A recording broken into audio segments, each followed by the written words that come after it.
सर्वांना मकर संक्रांतीच्या खूप खूप शुभेच्छा. भोगीची भाजी. भोगीची भाजी ही भोगीच्या दिवशी खाण्याची आपल्या सर्वांमध्ये परंपरा आहे. परंतु भोगीची भाजी त्या भोगीच्या दिवशी का खावी यामागचे विज्ञान आपल्याला सर्वांना माहीत असणे खूप गरजेचे आहे.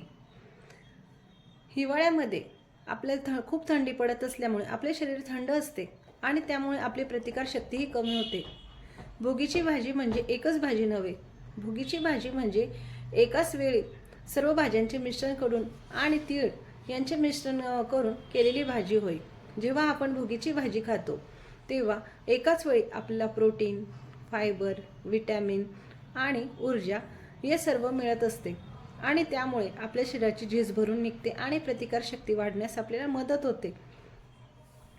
भारतीय संस्कृतीत वेगवेगळ्या ऋतूबदलानुसार वेगवेगळे सण साजरे करण्याची आपली परंपरा आपल्या पूर्वजांपासून आपल्याला मिळालेली ही खूप मोठी देणगी आहे.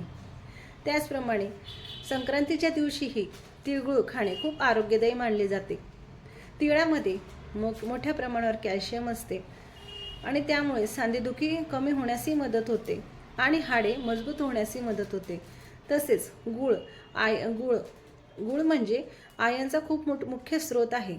त्यामुळे रक्तवाढीस मदत होते आणि त्यामुळे आपली पचनशक्तीही सुधारते. त्याच्यामुळे सर्वांनी संक्रांतीच्या दिवशी तिळगुळ हा औषधी म्हणून नक्कीच खावा आणि तिळगुळाचा आनंद घ्यावा.